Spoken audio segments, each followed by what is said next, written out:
नमस्कार दोस्तों, आज के हमारे इस वीडियो में हम आपके लिए सफला एकादशी की व्रत कथा लेकर आए हैं।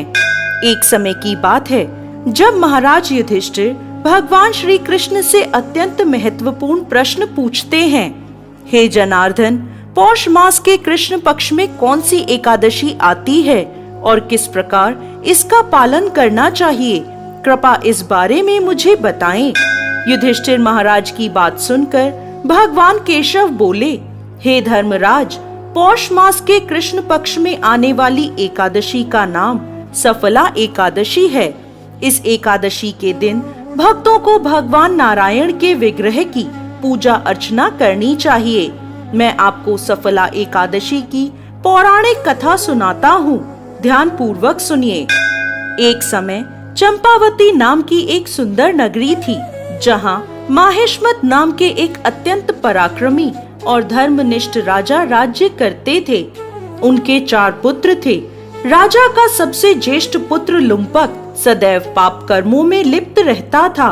स्त्री दुराचार, जुआ खेलना, ब्राह्मण और शास्त्रों का अपमान करना, वैष्णवों की निंदा करना उसके लिए सामान्य कार्य थे। उनके इन पाप कर्मों का असर राज्य पर पड़ने लगा। एक दिन राजा माहिष्मत ने उसे अपने राज्य से निष्कासित कर दिया। लुम्पक राज्य के बाहर के एक जंगल में रहने लगा, लेकिन अभी भी उसकी पापमय प्रवृत्ति में कोई कमी नहीं आई। वो दिन में जंगल के प्राणियों का शिकार करता और उनके मांस का भक्षण करता था, और रात्रि के समय नगर में जाकर लूटपाट करता था। अनेक बार लोगों ने उसे चोरी और लूटपाट करते पकड़ा भी था, लेकिन लुम्पक के पाप कर्मों का अंत नहीं हुआ। वो जंगल में एक अति प्राचीन विशाल भगवान श्री हरि के प्रिय पीपल के पेड़ के नीचे रहता था। इस प्रकार काफी समय बीत गया। आखिरकार उसके जीवन के परिवर्तन का समय आ ही गया। एक दिन संयोगवश पौष मास की ठंड के कारण वो सारी रात सो नहीं पाया। शीत लहरों से बचने के लिए उसके पास पर्याप्त वस्त्र नहीं थे। पौष कृष्ण पक्ष की दशमी के दिन वो सारी रात जागता रहा। ठंड की वजह से उसका शरीर शिथिल हो गया और वह मूर्छित हो गया। अगले दिन एकादशी के मध्याह्न के सूर्य की गर्मी पाकर उसकी मूर्छा दूर हुई। गिरता पड़ता वो भोजन की तलाश में निकला। पशुओं को मारने में असमर्थ था, अतः पेड़ के नीचे गिरे हुए फल उठाकर वो वापस उसी पीपल के वृक्ष के नीचे आ गया। उस समय तक सूर्यास्त हो चुका था। इस असहाय स्थिति में अपने पूर्व जन्म के कर्मों के कारण उसने भगवान नारायण को याद किया और कहने लगा, हे प्रभु, मेरी क्या स्थिति हो गई है? अब यह फल आप ही को अर्पण हैं। इन फलों से आप ही तृप्त हो जाइए। उस रात्रि भी ठंड के कारण वो सारी रात जागता रहा और भगवान का स्मरण करता रहा। इस प्रकार अनजाने में उसका एकादशी के व्रत का पालन हो गया। अनजाने में की गई इस तपस्या से भगवान प्रसन्न हो गए।